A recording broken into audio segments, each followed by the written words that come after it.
ছাড় কুত্তা, ছাড় আমাকে। জান এমন করো কেন? আমার না ইয়ে পাচ্ছে। এই ফাজিল, তোকে বলছি না তুই যে কোনো সময় আমার কাছে এসে এরকম নাটক করবি না। আরে বাবা, আমার তো আদর আদর পাইতেছে, তুমি কেন বুঝতে পারো না? হ্যাঁ, আমার কাছে আসলেই তোমার লুচুগিরিটা বেড়ে যায়। আমি কি সেটা জানি না মনে করেছিস? বাবুনি, তুমি এমন করে বলো কেন? তুমি না আমাকে ভালোবাসো, তাহলে আমার কি তোমার কাছে আসতে ইচ্ছে করে না? নাকি তোমার আমার আদরগুলো ভালো লাগে না বলো? দেখো, এখন ঢং দেখিও না। আমি কাজ করতেছি, আমাকে কাজ করতে দাও। ছাড়ো আমাকে, এখান থেকে যাও, না হলে কিন্তু অনেক খারাপ হয়ে যাবে। তুমি সব সময় আমার উপর রাগ দেখাও কেন জান? তোমাকে কি আমার কাছে পেতে ইচ্ছে করে না, নাকি আমার করে না? তোমাকে আদর করতে ভালোবাসতে বলো, এই জন্য কি তুমি আমাকে বিয়ে করেছিলে এরকম দূরে রাখার জন্য? রাগ তো আমি এমনি এমনিতেই দেখাইনি, তোমার কর্মকাণ্ড দেখায়। তাছাড়া আদর তোমার পেতে ইচ্ছে করবে না কেন? অবশ্যই করবে, আমারও ইচ্ছে করে, কিন্তু যখন তখন এগুলো সম্ভব না। আর কি বলো, বিয়ে করেছিলাম তোমাকে দূরে রাখার জন্য? তোমাকে দূরে রাখাই উচিত, কারণ তুমি আমাকে একটুও বোঝার চেষ্টা করো না। সব সময় এরকম ঢঙের উপর থাকো। তোমাকে বলেছি সব সময় এগুলো আমার ভালো লাগে না, কিন্তু তুমি সেটাই করবে। তুমি একটু আমাকে বোঝার চেষ্টা করো না। কে বলেছে আমার বেবিটাকে বোঝার চেষ্টা করি না? বোঝার চেষ্টা করি বলেই তো এখন কাছে আসছি। আমি জানি এই মুহূর্তে আমার বেবিটার আমার আদর পেতে ইচ্ছে করতেছে, ওই জন্যই তো তাকে ভালোবাসার জন্য এরকম করে কাছে আসছি। তুমি কেন বুঝতে পারছো না?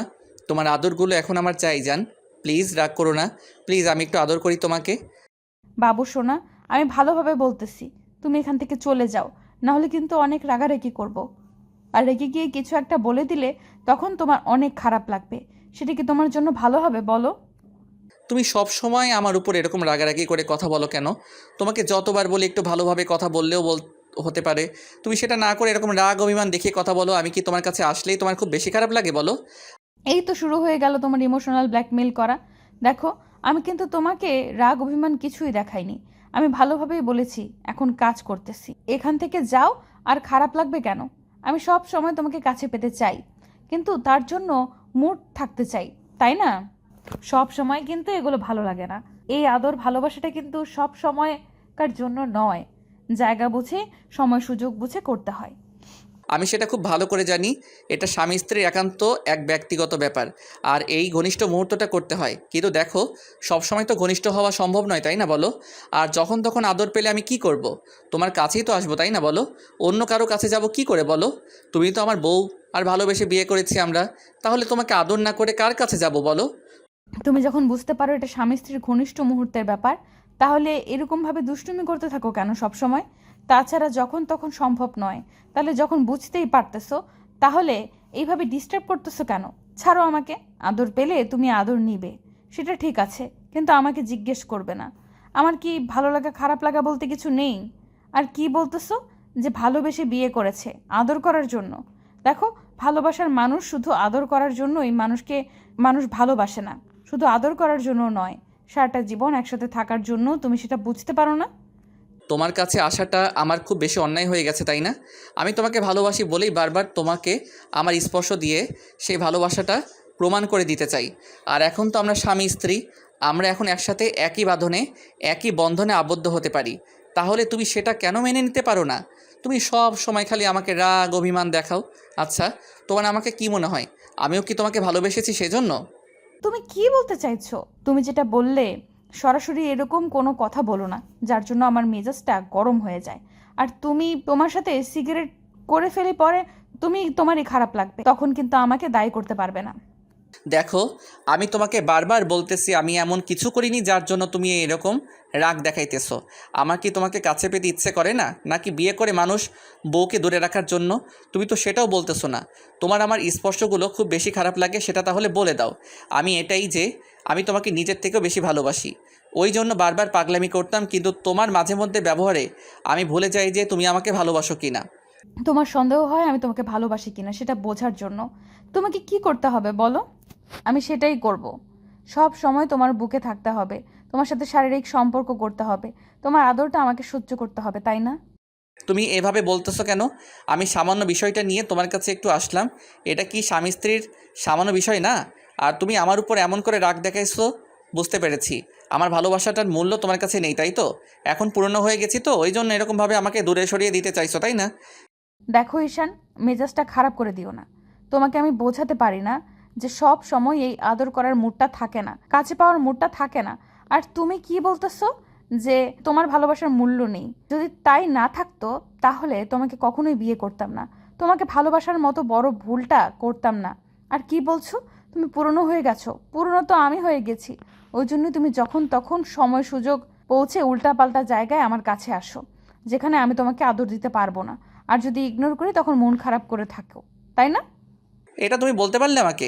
আর আমাকে বিয়ে করে তুমি ভুল করেছো, তাই না? আজকে তুমি স্বীকার করে দিলে যে তুমি চাপে পড়ে বিয়েটা করেছো। আচ্ছা, একটা সত্যি করে কথা বলো তো, তুমি আমাকে কি ভালোবেসে বিয়ে করেছিলে, নাকি আমি পাগলামি করতাম বলে বিয়ে করেছিলে, যার জন্য এত বড় ভুলটা তোমাকে করতে হলো? ঈশান, এবার কিন্তু বাড়াবাড়ি হয়ে যাচ্ছে। আমি তোমাকে বোঝাতে পারছি না আমি কি পরিস্থিতির মধ্যে আছি। আর তুমি কেন বারবার আমাকে এইসব কথা বলে রাগিয়ে দিয়েছো? তারপর উল্টো কিছু একটা করে দিলে তোমারই খারাপ লাগবে। সেটা কি খুব বেশি ভালো হবে বলো আমাকে? ভালো হবে কিনা জানি না, তবে একটা কথা কি জানো তো, বিয়ের আগে তুমি যতটা ইগনোর করেছো না, যার জন্য আমি ভুলে যাচ্ছিলাম, কিন্তু তখন তুমি আমার জন্য কান্নাকাটি করেছিলে, তাই ভালোবাসি তো ওই জন্য তোমাকে দূরে সরিয়ে দিতে পারিনি। আর এখন বলতেছো আমি শুধু একাই পাগলামি করেছি।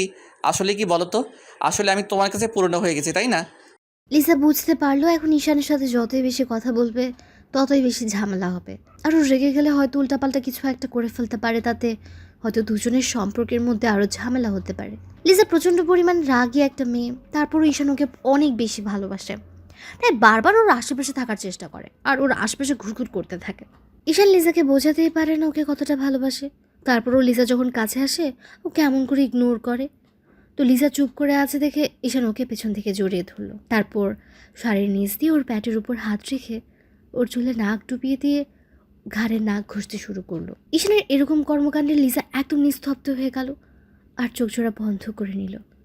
লিজা চাইছিল ঈশানের সাথে রেসপন্স দিতে, কিন্তু এই রান্নাঘরে যদি এরকম কিছু করতে শুরু করে তাহলে উল্টো পাল্টা কিছু একটা হয়ে গেলে তখন বিপদে পড়তে হবে। আর আম্মু ভাইয়া ভাবি কেউ যদি এসে এমন কিছু দেখে ফেলে তখন অনেক লজ্জায় পড়তে হবে। তাই লিজা ঈশানকে ছাড়িয়ে নেওয়ার চেষ্টা করলে ঈশান হুটহাট করে ওর ঘাড়ে কয়েকটা কিস করে দেয়। সাথে সাথে লিজা কেঁপে ওঠে। তারপর আবার যখন মনে পড়ে ওরা রান্না করে আছে আর ঈশানকেও বারণ করছিল, তখন লিজা ঈশানকে ছাড়িয়ে নেওয়ার চেষ্টা করলে ঈশান জোরপূর্বক ওর ঘাড়ে কিস করতে শুরু করে। লিজা ঈশানকে সরিয়ে দিতে গেলে ও একটু আলতো করে লিজার ঘাড়ে কামড় বসিয়ে দেয়, যার জন্য লিজার মাথাটা পুরো গরম হয়ে যায়। সাথে সাথে ও ঈশানকে ছাড়িয়ে নিয়ে রাগের মাথায় ঈশানকে ঠাস ঠাস করে দুটো থাপ্পড় বসিয়ে দেয়। লিজার এরকম দ্বারা কর্মকাণ্ড ঈশান হতভম্ব হয়ে ওর দিকে তাকিয়ে রইল। আর লিজার রাগে কণ্ঠে বলতে লাগলো, লম্পট কোথাকার লুচু একটা, তোকে বারবার বলি তুই আমার কাছে আসবি না, তারপরেও তুই আমার কাছে আসতেই থাকিস। তোকে আমি বোঝাতে পারি না, এগুলো আমার অসহ্য লাগে। যখন তখন তুই যেখানে সেখানে এরকম নাটক করতে শুরু করিস। তোর কি আমাকে পতিতা বলে মনে হয়, যার জন্য তুই বারবার আমার কাছে আসিস আর এইসব করতে শুরু করিস? তোকে আমি বোঝাতেই পারি না, বারবার যেখানে সেখানে যখন তখন এগুলো করতে শুরু করলে খারাপ লাগে আমার, তারপরেও তুই সেটাই করতে শুরু করিস। বুঝে গেছি, আজকে খুব ভালোভাবে বুঝে গেছি তুমি আমাকে কতটা ঘৃণা করো, কতটা অসহ্য লাগে তোমার আমাকে। আজকে তোমার কাজে আমি সেটা বুঝে গেছি, আর বোঝাতে হবে না, অনেক বুঝিয়ে দিয়েছো। একটা কথা কি জানো তো, ভালোবেসে বিয়ে করেছিলাম তো তাই ভেবেছিলাম তোমার রাগ অভিমানটা কিছুটা কমবে, তুমি রাগটাকে কন্ট্রোলে আনতে পারবে, কিন্তু তুমি সেটা করেই যাচ্ছ। তোমার মনে আছে বিয়ের আগে তুমি কতগুলো থাপ্পড় আমাকে মেরেছো? যতবার সাহস করে তোমার সামনে গিয়ে ভালোবাসার কথাগুলো বলেছি ততবার তুমি আমাকে এরকম করে দূরে সরিয়ে দিয়েছো, আর এরকম করে সবার সামনে থাপ্পড় মেরে ছোট করেছো। আর আজকে বিয়ের পর নিজের স্বামীকে থাপ্পড় মেরে বুঝিয়ে দিলে তুমি তাকে কতটা বেশি ভালোবাসো আমাকে। ঈশানের কথাতে লিজার হুট করেই মনে পড়ে গেল রাগের মাথায় কি একটা কাজ করে ফেলেছে। তাই ও তাড়াহুড়ো করে ঈশানের কাছে আসলো। তারপর ওর মুখের পাশে হাত রাখতে গেলে ঈশান দূরে সরে গেল আর বলতে লাগলো, থাক, আর কিছু বোঝাতে হবে না, এখন ভালোবাসা দেখাতে হবে না। তুমি আমাকে ভালোবাসো সেটা বলবে তো না, তুমি আমাকে ভালোবাসো না। যদি আমাকে ভালোবাসতে তাহলে আজকে এরকম একটা বিহেভ তুমি করতে পারতে না। ঈশান, আমার কথা শুনে আমি তো ভুল করে এমনটা করে ফেলেছি। তুমি জানো আমি কতটা রাগী, তারপরও কেন তুমি এমন করতে গেলে? প্লিজ আমার কথা শোনো। যা বোঝার আমি বুঝে গেছি, আর তোমার কোনো কথা আমি শুনতে চাই নাই। তুমি এখনও আমাকে ভালোবাসো কি না বাসো না সেটা জানা হয়ে গেছে, আর কিছু বোঝাতে হবে না আমাকে। কথাটা বলেই ঈশান চলে আসতে গেলে লিজা ওর একটা হাত ধরলো। ঈশানের সাথে সাথে হাতে ছাড়িয়ে নিয়ে বলতে লাগলো, ডোন্ট টাচ মি, তোমরা অধিকার নেই আমার হাত ধরার। ঈশান কথাটা বলে রুমে চলে আসলো। তারপর বেশ কিছুক্ষণ রুমে বসে রইলো। তারপর একটা সময় খুব খারাপ লাগছিল বলে ব্যালকনিতে গিয়ে চোখের পানি ফেলতে লাগলো। অন্যদিকে লিজা বুঝতে পারলো আজকে কত বড় একটা ভুল করে ফেলেছে। তাই দেরি না করে ও তাড়াহুড়ো করে রুমে চলে আসলো। তারপর ব্যালকনিতে গিয়ে দেখলো দাঁড়িয়ে আছে আর বারবার হাতের উল্টো পাল্টে দিয়ে চোখগুলো মুছছে। তখন লিজা ঈশানকে পেছন থেকে জড়িয়ে ধরে কান্না করে দিল আর বলতে লাগলো, বাবু, তোমার বাবুনি ভুল করে ফেলেছে, তার জন্য তুমি আমাকে মাফ করে দাও। আর কখনো এরকম হবে না, একটা বার আমাকে মাফ করে দাও। দেখো, আমি আর কখনো এরকম ভুল করব না। ভুল করে ফেলেছি এরকম কিছু করে। না না, সব ভুল আমার, সব ভুল করেছি আমি। তুই বলেছিলে না তখন যে তোমাকে ভালোবাসার মতো আর আমাকে বিয়ে করার মতো ভুল তুমি জীবনে করেছো, আমিও সেই ভুলটা করেছি। প্লিজ আমাকে ছাড়ো, আমি চাই না তোমার স্পর্শ পেতে। যে মেয়ে কিনা নিজের স্বামীর গায়ে হাত তুলতে পারে সে কখনো কাউকে ভালোবাসতে পারে না। প্লিজ বাবু, তুমি আমাকে যত পারো কষ্ট দাও, শাস্তি দাও, মারো, বকো, তারপরও এরকম রাগ করে থেকো না। আমি অন্যায় করেছি, তার জন্য তুমি প্লিজ আমাকে বকা দাও, কষ্ট দাও, তারপরও এরকম রাগ দেখিও না। আমি বুঝতে পারিনি এরকম একটা কাজ করে ফেলবো। প্লিজ একটা বার তাকাও আমার দিকে। লিজার এরকম আদিক্ষেতা দেখে ঈশানের খুব খারাপ লাগছিল, তাই জোর করে ওকে সরিয়ে নিল। তারপর রাগের মাথায় ওর গায়ে হাত তোলার জন্য হাতটা উঠালে লিজা চোখ মুখ কুঁচকে নিল। তখন ঈশান হাতটা নামিয়ে নিল আর চলে যেতে গেলে তখন লিজা ওর একটা হাত ধরে ফেলবে আর বলতে লাগলো, থামলে কেন? মারো। তোমার যদি আমার গায়ে হাত তুলে আমাকে শাস্তি দিয়ে ভালো লাগে তাহলে তুমি সেটাই করো, তারপরও রাগ করে থেকো না। আমি বুঝতে পারিনি জান, প্লিজ তুমি আমাকে মাফ করে দাও। আর কখনো এরকম হবে না। দেখো, আমি অন্যায় করে ফেলেছি, তার জন্য তুমি এইভাবে রাগ করে থেকো না সোনা। না না, আমি তোমাকে হাত তুলবো না, আর তোমাকে মারতেও পারবো না। তুমি এখান থেকে যাও, আর না হলে আমি কিন্তু বাসা থেকে বেরিয়ে যাব। দেখো। লিজা বুঝতে পারলো ঈশানকে আটকানো সহজ হবে না, তাই হুট করে ওর পায়ের কাছে বসে পড়লো। তারপর পাগুলো জড়িয়ে ধরে ফুপিয়ে কান্না করে উঠল আর বলতে লাগলো, অন্যায় করেছি আমার স্বামীর গায়ে হাত তুলে, তার জন্য তুমি আমাকে যত পারো শাস্তি দাও। তারপরেও তুমি বাসা থেকে যেও না। তুমি গেলে আব্বু আম্মু অনেক ভুল বুঝবে আমাকে। দরকার পড়লে আমাকে মেরে ফেলো, আমি তোমাকে মেরেছি না। দেখো, আমি সেই হাতটা আজ আর রাখবো না।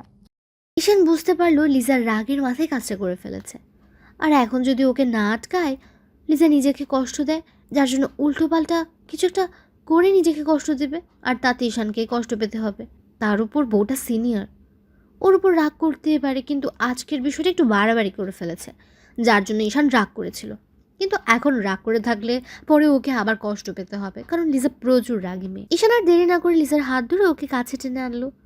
তারপরও লিজা নিজেকে ছাড়িয়ে নিতে গেলে তখন ঈশান ওর বুকের সাথে খুব শক্ত করে চেপে ধরলো আর বলতে লাগলো, একটু শান্ত হও। দেখো, আমি আর রাগ করিনি, নিজেকে কষ্ট দিও না প্লিজ। তুমি আমাকে থাপ্পড় মেরেছো, আমি সবটা ভুলে গেছি।